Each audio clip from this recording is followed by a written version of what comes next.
I'm Dave Foreman. This is supposed to be a beer.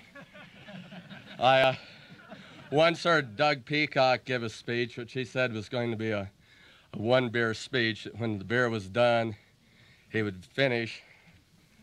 Well, for reasons that I'll tell you at the end of mine, this is going to be a one-cour speech, which might mean that it's a very short speech. Yeah.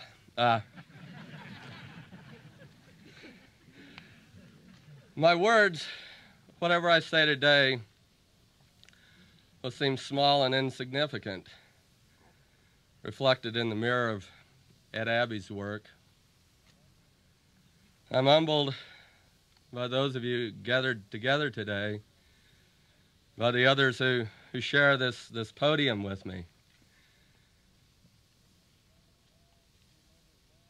I seem overwhelmed and small by the landscape around us, the LaSalles, the Devil's Garden, the Book Cliffs, by single-leaf ash and Utah juniper,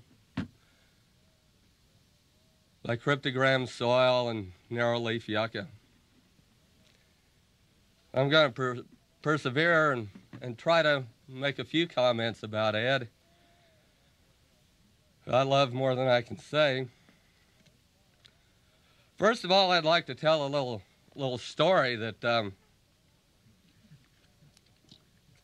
number of years ago, right after we had started Earth First, I got a marvelous letter from an old wobbly, Henry Tom Smith in California, who joined Earth First in 1981, I believe.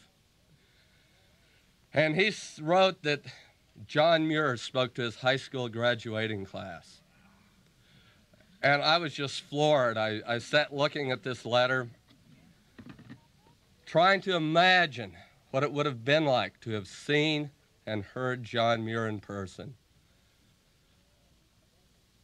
and thinking what it would be like to carry that memory with you for your life. Well, many of us know that. We knew Ed Abbey in person. And I think for those of us who have a year left, or 10 years, or 50 years, that will be a memory to carry and to cherish, just like Henry Tom Smith carried his of John Muir. Those of us who saw Ed Abbey, who knew him, who felt his handshake, shared a cigar or a beer with him, truly been privileged. And so rejoice for that. We have a memory that is unbeatable. 3 little points I'd like to make about Ed that may not otherwise be made, and I'm happy to see the American flag here beside me because that's one of the points I want to make. Is that Ed was not a counterculturist. He wasn't an antinomian. He was an American. He knew where he came from. He knew that he was born out of the hillbilly bones of this country, what made him and what's made all of us.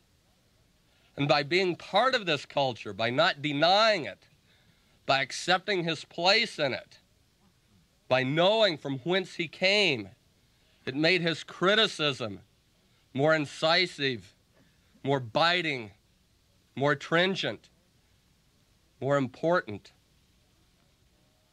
When we try to deny who we are, when we hate everything about us and what produced us, I think we lose something there.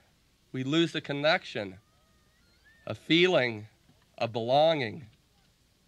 But Ed Abbey was a great man. He was a great American.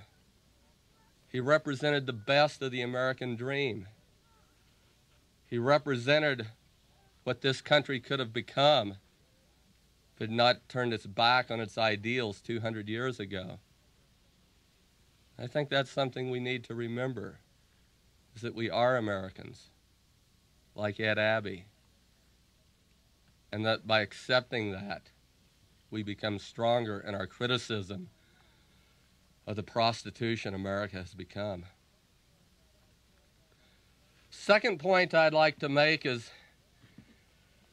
Ed Abbey received a great deal of criticism from people who did not understand him, who did not know what he was talking about.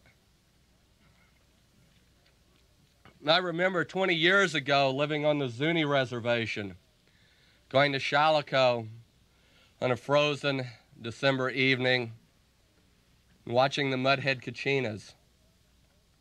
In all primal cultures, there are forces like the mudhead kachinas, the tricksters, who, while the most sacred ceremonies are going on, are making fun. It's as though you would have a group of nuns and priests up there in St. Peter's Square while the Pope was giving the Easter sermon, making obscene gestures. And that's important. In every real society this planet has ever seen, we have had to laugh at our most sacred ideas, at our most honored personages. I can't speak very well with the Coors. Ed Abbey was the mudhead kachina of the environmental movement. Ed Abbey was the mudhead kachina of the whole social change movement in this country. And it's to our everlasting shame as idealists that more of us didn't understand that Ed was trickster, farting in polite company, pissing on overblown egos, making a caricature of himself and laughing at himself, laughing at all of us, because we have to do that. Ed was the wise prophet from the desert that tried to keep us on track and not to take ourselves too seriously. Then the third point I want to make is that Ed once said, and I think wrote in several places, that one brave deed is worth 1,000 books.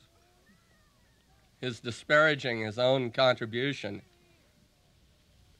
But every book of Ed Abbey's, every essay, every story has launched 1,000 brave deeds. How do you evaluate that kind of contribution, that kind of magic that he possessed? All we can do for that is to continue to be motivated, for each of us to go out and commit those brave deeds in honor of Ed. Whether they're writing for the puny 5.1 million acre Utah wilderness proposal or the 16 million acre Earth First wilderness proposal for Utah, whether it's going out and putting a wrench in Cal Black's latest development, whether it's farting in polite company, let's be inspired to do those brave deeds.